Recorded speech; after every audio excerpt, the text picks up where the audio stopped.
Guys welcome to NP vlogs. Actually நம்ம கேளம்பாக்கத்தில் இருக்க டிமார்க்கு தான் போயிருந்தோம், புதுசாக ஓப்பன் பண்ணியிருக்காங்கன்னு சொல்லிட்டு.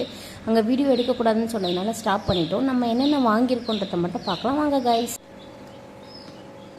டிமார்ட்லேருந்து என்னென்னலாம் பொருள் வாங்கிட்டு வந்து பார்க்கலாமா? எங்கள் மாமாக்காக நாங்கள் ஷர்ட் எடுத்துகிட்டு வந்து எங்கள் அக்கா எடுத்துகிட்டு வர சொல்லியிருந்தா. என் ஹஸ்பண்ட் எடுத்து அதை பார்த்து எனக்கும் எடுத்துகிட்டு வா அப்படின்னு சொல்லியிருந்தா. ஸோ அவருக்காக ஷர்ட் எடுப்போம். அண்ட் பில்லோ கவர் வந்து ஒரு 6 கவர்ஸ் எடுப்போம். ஆக்சுவலி டிமார்ட்டே வந்து ஓப்பன் பண்ணி 5 days தான் ஆகுது கேளம்பாக்கத்தில். பட் நாங்கள் போகிறப்போ ஃபுல்லுமே வாஷ் அவுட் ஆகிடுச்சு. அவங்க எதுவுமே இந்த பில்லோ கவர்ஸ்லாம் நான் தேடி பார்க்குறேன். பில்லோ கவர்ஸ்லாம் எனக்கு கிடைக்கவே இல்லை. ஸோ லாஸ்ட்டாக ஃபைனலாக இந்த கலர்ஸ் மட்டும்தான் கிடச்சிது. சரி ஓகே கிடச்சி வைக்கணும்னு சொல்லிட்டு லாபம் அப்படின்னு நாங்கள் எடுத்துகிட்டு வந்துருக்கோம். பில்லோ கவர் வந்து ஒரு 6 கிலோ கவர்ஸ் எடுத்துருந்தேன். ஒன்று 50 rupees. இந்த ஷர்ட்ஸ்லாம் மெயினாக சொல்லுவோம், குவாலிட்டியுமே நல்லா சூப்பராக இருந்துச்சு. அண்ட் ப்ரைஸுமே வந்து 200 தான் இந்த ஷர்ட்டு. உங்கள் பக்கத்தில் எங்கேயாச்சும் டிமார்ட் இருந்தால் உங்கள் ஸ்டோரை விசிட் பண்ணிப்பாங்க. அண்ட் ஒரு ட்ரையர் வாங்கியிருந்தேன். இப்போலாம் தலைக்கு குடிச்சா ரொம்ப தலைவலி வருது. ஸோ அதனால் ட்ரையர் வாங்கிக்கணும். காஞ்ச மிளகாய்,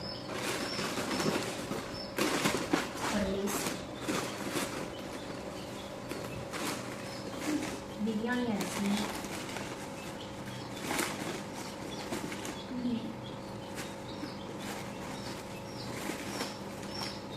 மைதா மாவு, கோதுமை மாவு, துவரம்பருப்பு வாங்கியிருந்தேன்.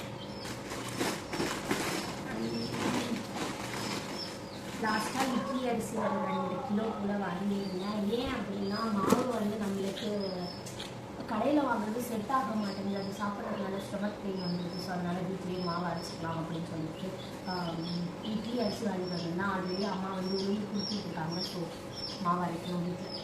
இவங்களாம் நாங்கள் வாங்கிட்டு வந்தோம். பாய் ஸ்டார்ட் பண்ணிட்டாங்க. இன்னொரு இன்ஃபர்மேஷன் என்னென்னா, டிமார்ட்டில் நீங்கள் ப்ராடக்ட்ஸ் வாங்குறீங்க அப்படின்னா ஷாப்ஸ் வச்சுருக்கீங்க, இப்போ டிஃபன் கடை அந்த மாதிரியெல்லாம் வச்சுருக்கீங்கன்னா நீங்கள் நிறைய ஸ்டோர் பண்ணி வச்சுக்கலாம். ஏன்னா உங்களுக்கு சீக்கிரமாக காலி ஆகிடும்.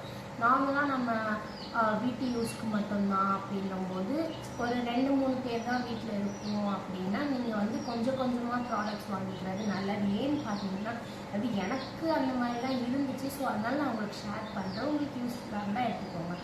நான் வாங்கின பருப்பு மாவு அது எல்லாத்துலேயுமே கொஞ்சம் கூட நம்ம யூஸ் பண்ணிவிட்டு கொஞ்சம் வச்சுருந்தோம்னா ஒரு 1 or 2 monthsலேயே வந்து அது எல்லாத்துலேயுமே அந்த பூச்சி மாதிரி ஃபார்ம் ஆகிடுது.